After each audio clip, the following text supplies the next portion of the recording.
All right, so today we're going to be taking a deep dive into a topic that's especially relevant, I think, in today's economic climate, and that is factoring. And we're going to kind of unpack this financing option that I think a lot of businesses, particularly those that are maybe facing some challenges, might not fully understand. It's not your typical loan, and that's what makes it really interesting. And we've got an article by Chris Lehnes, a factoring expert, to guide us through this. So we're in good hands. Yeah, factoring can be a real game changer for businesses that maybe don't quite fit that mold for traditional financing. And what I think is so fascinating about it is that it really flips the script on how lenders typically look at a company's financial health. Yeah, instead of like dissecting your entire financial history, factoring is really looking at the value of your receivables. And I love this analogy that Chris uses. He says a bank is like that picky eater who only wants picture-perfect food. But a factor, they're happy with a hearty, filling meal, even if it's not super fancy. But why is this distinction so important in today's market? Well, the lending landscape is definitely getting tighter. We're seeing the ripple effects of those government relief programs like PPP and EIDL winding down.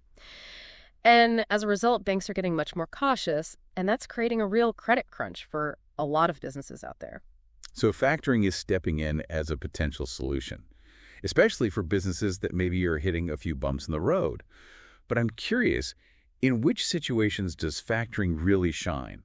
Is it only for companies that are in dire straits, or is it broader than that? Well, that's a common misconception, actually. While factoring can be a lifeline for distressed businesses, it's actually much more versatile than that. Take startups, for example. They often have very limited operating history, which makes traditional loans really hard to come by. Factoring can really bridge that gap by focusing on the strength of their contracts and invoices. Okay, so it's not just about being in trouble. It's about having these receivables that a factor sees as valuable. What are some other scenarios that come to mind? Well, picture a business that's experiencing rapid growth. Their sales are booming, but their bank credit lines just aren't keeping pace. Factoring can provide that extra fuel they need to fulfill those larger orders and seize new opportunities. It sounds like the kind of agility that a lot of businesses are craving these days. Absolutely. And let's not forget businesses with unpredictable or seasonal revenue streams. They may face cash crunches during certain periods, and factoring can provide that short-term boost to keep operations running smoothly. Now, wouldn't businesses with some financial losses, past or present, also benefit from this flexibility? I'm assuming they'd be kind of at the top of the list for needing this kind of alternative financing. Yeah, you're right on the mark. Even companies with some financial challenges aren't automatically disqualified from factoring. The key is the quality of their receivables and the likelihood of those invoices being paid. And here's another really attractive aspect. Most factors aren't overly prescriptive about how you use the funds. So whether it's a bridge loan, project funding, even financing and acquisition, factoring can potentially cover it. Wow, this is way more versatile than I initially imagined. But I'm guessing there are some ground rules, right? You can't just have any type of business model and waltz into a factoring agreement. Of course, there are some general criteria. Chris mentions that most factors prefer to work with business-to-business or business-to-government operations. This makes sense because those tend to have more standardized invoicing practices. You'll also need a solid customer base, companies with good credit histories who are likely to pay their invoices on time. And revenue typically falls within a specific range, often between $100,000 and $100 million annually, though this can vary depending on the factor. It sounds like the type of industry also matters. Yeah. Are there any sectors where factoring is particularly prevalent? Yeah, you see it used pretty frequently in manufacturing, distribution, and service-based businesses. There are even specialists who cater to niche areas like construction and medical receivables. These factors really have a deep understanding of the payment cycles and challenges specific to those industries. Okay, now I'm starting to understand why some business owners might feel intimidated by factoring. It's like a whole different financial ecosystem. It can seem that way initially, but it's really not as complicated as it might appear. Let's break down some of the key terminology just to demystify the process. First off, we have something called a factoring facility. This is essentially the agreement between you and the factor, and remember, it's not a loan. You're selling your receivables to the factor. Right, it's not debt, it's a purchase. What are some other terms that we should unpack? Well, you'll hear about recourse versus non-recourse factoring. This determines who bears the risk if a customer fails to pay their invoice. I have a feeling our listeners are going to want a deeper dive into that one. Absolutely. We'll get into the nitty-gritty of recourse versus non-recourse in just a moment. Then we have notification and non-notification, which refers to whether or not your customer is made aware that their invoice has been factored. I'm sure those choices come with their own set of pros and cons that we'll need to explore. But before we get into those specifics, I'm curious, for businesses that are facing real distress, which of these structures would typically be more beneficial? That's an excellent question. Often, non-recourse and notification structures are preferred in those situations. With non-recourse, the factor takes on the risk of non-payment. So imagine this: a customer goes bankrupt and can't settle their invoices. With non-recourse factoring, you don't have to chase that debt. The factor assumes that burden. It's a huge weight lifted off your shoulders. And notification, while it might seem counterintuitive at first, actually provides more security. The factor gains more control over the cash flow, making the arrangement less risky for them. So it sounds like a win-win in terms of risk mitigation. But I'm wondering about the flip side. Are there any potential downsides to these structures that businesses should be aware of? That's a great point, and it's definitely something we'll dig into further as we unpack the intricacies of these options. Perfect. So let's shift gears now and talk about the approval process for factoring. Is it as rigorous as applying for a traditional bank loan? Do you need to prepare mountains of paperwork and wait weeks for a decision? Well, actually, that's one of the biggest advantages of factoring: the speed and simplicity. Chris points out that the approval process can be surprisingly quick. With non-recourse factoring, where the focus is really on the quality of your receivables, you might only need a recent aging report and customer list. Recourse factoring, however, is a bit more like traditional lending and might require financial statements and more detailed documentation. So how quickly are we talking? Could a business realistically get funding within days, or is that just wishful thinking? You'd be surprised. Chris mentions that term sheets, which outline the agreement, can be issued in a matter of hours or days. And initial funding often happens within a week. Once the facility is set up, you could even be getting funded daily as those invoices come in. Imagine that, daily cash flow. Okay, now that's impressive, but there's got to be a catch, right? What about the fees and terms associated with factoring? Are we venturing into loan shark territory here? Not necessarily. Chris explains that typical terms include an advance percentage of 75 to 90% against your receivables, with fees ranging from 1 to 3% of the invoice amount per month. It's important to note that some factors might have additional interest charges, so understanding the full cost picture is really crucial. That's good advice. Anything else to watch out for? What could potentially trip up a business owner who's considering factoring? One key thing Chris highlights is that factors usually require a first lien on your receivables. This gives them a legal claim to those funds if your business were to run into trouble. It's similar to a mortgage on a house. The lender has a claim on the property until the loan is paid off. Now, if you already have existing leave-ins, things can get a bit more complex. He specifically mentions SBA loans as a common example. Subordination might be an option in these cases, which basically involves rearranging the priority of leave-ins, but that can take some time. It sounds like choosing the right factoring partner is just as important as understanding the mechanics of the process itself.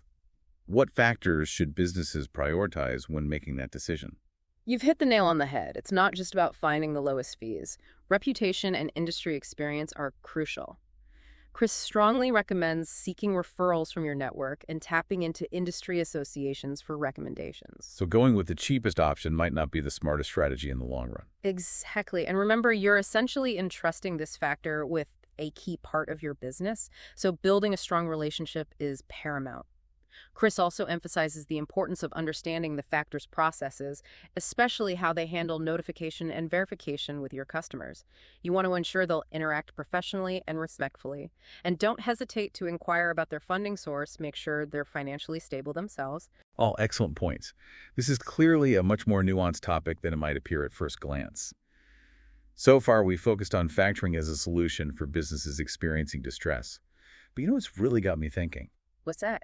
Could factoring actually be beneficial for companies that aren't necessarily in trouble? Could it be a strategic financial tool for growth and expansion? That's a fantastic question. And it really speaks to the evolving nature of business financing. Traditional lending is becoming more and more stringent, and businesses are actively seeking alternative solutions. Factoring, with its focus on receivables and rapid turnaround times, could very well become a mainstream financing option in the future. Companies of all shapes and sizes might start incorporating it into their overall financial strategies. I can see that happening. Imagine a fast-growing company that needs more working capital than a bank is willing to provide. or a seasonal business that needs a quick cash injection during its peak season. Factoring could be the perfect solution in those scenarios. Exactly. And let's not forget that speed factor again. Getting funded daily as those invoices are paid can be a game changer for managing cash flow and pursuing new opportunities. Okay. I'm officially intrigued. It sounds like factoring deserves much more attention than it seems to be getting. It's like a hidden superpower waiting to be unleashed in the business world. Well said. But before we reveal all the secrets of factoring, I think there's another crucial aspect we need to explore. Something that Chris touches on but doesn't delve into too deeply. Oh, now you've got me hooked. What is it? It's the psychological impact of factoring, both on the business owner and their customers. That's an angle I hadn't even considered. Think about it. For a business owner, especially one facing challenges, the decision to factor receivables can be very emotionally charged. It might feel like admitting weakness or losing control. And for customers, it can be jarring to suddenly have a third party involved in their payment process. Precisely. That's why choosing the right factor is so crucial. You need a partner who understands these sensitivities and can navigate these dynamics professionally and empathetically. So it's not just about crunching numbers. It's about finding a factor that aligns with your values and communication style. Absolutely. You're entrusting them with a key part of your business, so that relationship needs to be built on trust and transparency. This conversation has already been so insightful. We've learned that factoring isn't a loan. It's a unique way to leverage your receivables for working capital. It can be a lifeline for distressed businesses, but also a valuable tool for healthy companies seeking growth and flexibility. And we've uncovered the importance of choosing the right factor, one who understands not only the financial mechanics, but also the human element involved. I have a feeling we've only scratched the surface of this fascinating topic. There's so much more to explore.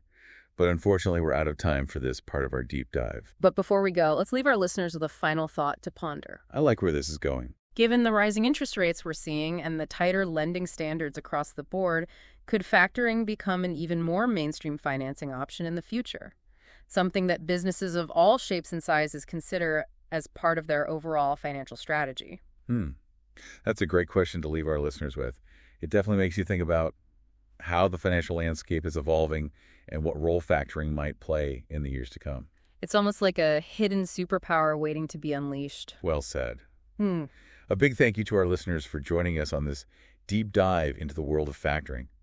I don't know about you, but I feel like I've learned a ton today. Me too. It's amazing how a topic that seemed so dry at first turned out to be so insightful and full of possibilities. Until next time, keep those invoices rolling and those wheels turning.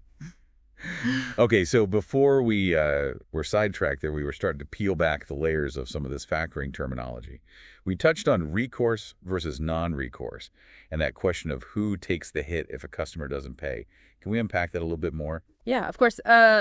Imagine you've factored some invoices and one of your customers, let's call them Acme Corp, just goes radio silent. They're not returning calls, and that invoice is now past due.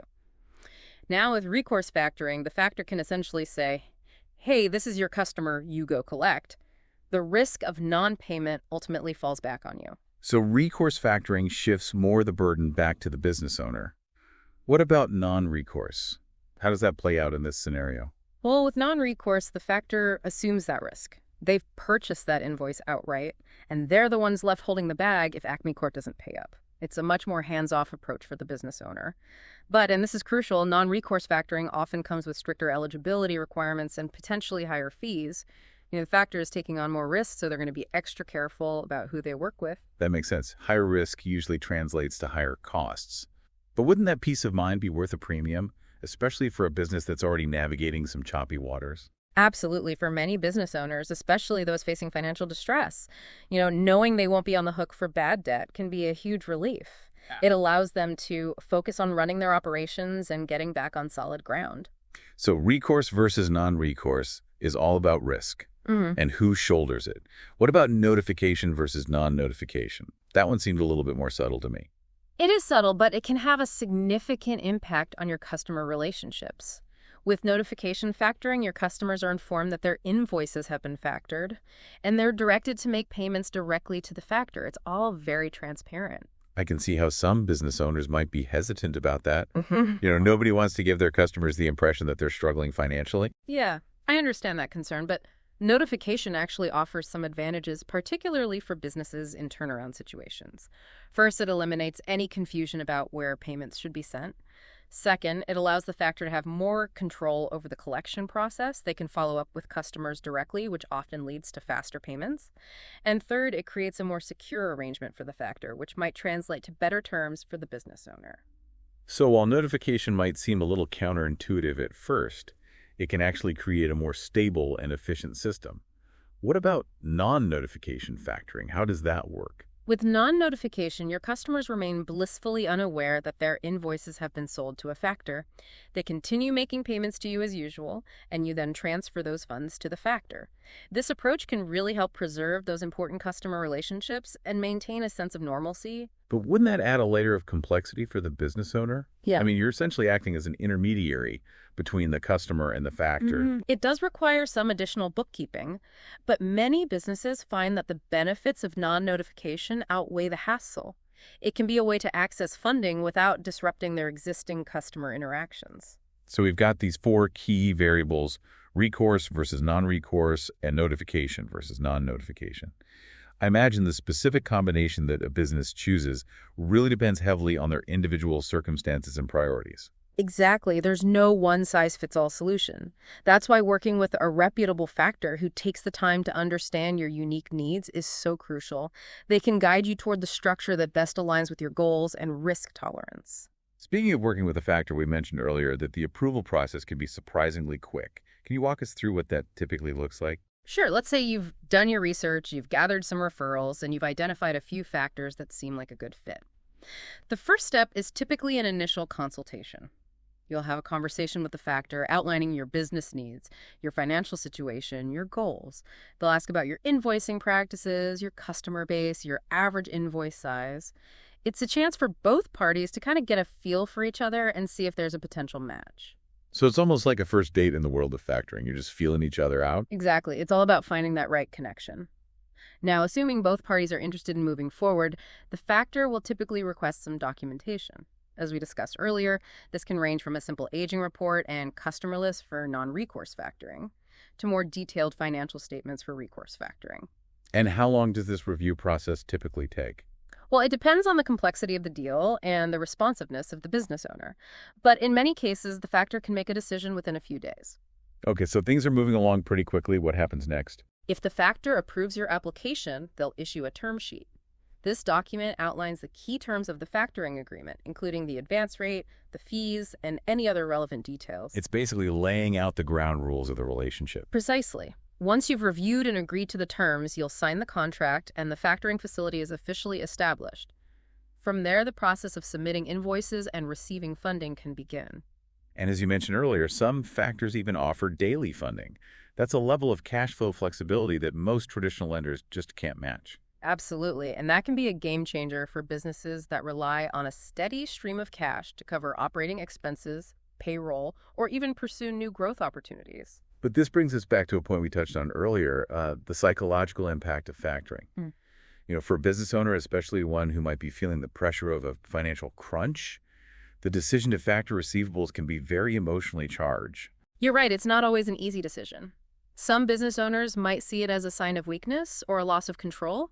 They might worry about what their customers will think or how it will affect their reputation. So how can business owners overcome those mental hurdles? What advice would you give to someone who's wrestling with those concerns? First and foremost, it's important to reframe the narrative around factoring. It's not a last resort or a sign of failure. It's a strategic financial tool that can help businesses thrive even in challenging circumstances. Think of it like this. You're essentially leveraging the value of your future cash flow to address your present needs. That's a great way to look at it. It's about being proactive and taking control of your financial destiny. Exactly. And remember, you're not alone. Many successful businesses have used factoring at some point in their journey. In fact, in some industries, it's considered a standard practice. So instead of viewing it as a taboo subject, we should be talking about it more openly and dispelling the misconceptions that surround it. Absolutely. Transparency is key. If you're considering factoring, it's essential to have open and honest conversations with your team, your advisors, and potentially even your key customers. Explain why you're considering this option and how it will benefit your business in the long run. And choosing the right factoring partner can make all the difference in that process. If you're working with a reputable and empathetic factor, they can help you navigate those conversations and address any concerns that arise. Precisely. It's about finding a partner who understands not only the financial aspects of factoring, but also the human element involved. I'm curious, for the business owner who's made the decision to explore factoring, how would you recommend they approach that process? Where should they start? What steps should they take to find the right partner? That's a great question, and it's something we'll delve into in more detail after we come back. But before we pause, let's leave our listeners with this thought. If factoring can be such a powerful tool for businesses in distress, could it also hold untapped potential for companies that are already thriving? That's a fascinating question to ponder. Could factoring become an even more integral part of the financial landscape in the future? We'll explore those possibilities and more when we return. Okay, so before we went to break, we were talking about finding the right factoring partner. Where should a business owner even begin that search? It feels like there are so many options out there. Yeah, it's like navigating any new landscape, right? You need a map and a compass, and I think a great starting point is tapping into your network. Reach out to fellow business owners, trusted advisors, or industry mentors, and see if they have any recommendations or experiences they can share. So word-of-mouth referrals can be incredibly valuable in this process. Absolutely. There's nothing quite like hearing firsthand accounts from people you trust. Another avenue is to connect with industry associations or organizations. They often have resources or directories of reputable factors who specialize in certain sectors. That makes a lot of sense. You want a factor who really understands the nuances of your particular industry. Exactly. And don't underestimate the power of online research. There are plenty of resources available that can help you compare different factoring companies, their rates, their terms, and their areas of expertise. So it's about casting a wide net and then narrowing down your options based on your specific needs and priorities. Precisely. Once you've compiled a list of potential partners, it's time to dig a little deeper. Schedule consultations with each factor. This is your chance to ask those probing questions and get a feel for their approach and their communication style. What are some of the key questions that business owners should be asking during those consultations? Well, first and foremost, inquire about their experience working with businesses similar to yours. Have they handled situations like yours before? Do they understand the challenges and opportunities you're facing? So it's not just about finding a factor, it's about finding a specialist. Exactly. Then delve into the specifics of their factoring programs. What are their advance rates? What fees do they charge? Are there any hidden costs or surprises lurking in the fine print? You got to get all those cards on the table up front. Transparency is crucial. Also, don't hesitate to ask about their due diligence process. How do they evaluate receivables? What criteria do they use to determine eligibility? It's your money and your business on the line, so you have every right to know how they operate. Absolutely. And remember, this is also your chance to assess their communication style. Do they listen attentively? Do they answer your questions clearly and thoroughly? Do they make you feel comfortable and confident? It's about building that rapport, that sense of trust. Exactly. Choosing a factoring partner is not just a transactional decision, it's about forming a strategic alliance. You want a partner who understands your vision, supports your goals, and can help you navigate both the financial and the emotional aspects of this journey. This whole conversation has really shed light on a financing option that I think a lot of business owners might have overlooked or misunderstood. We've learned that factoring isn't a loan.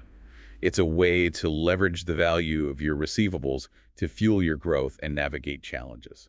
And we've explored the importance of choosing the right factoring partner, one who not only understands the numbers, but also appreciates the human element involved.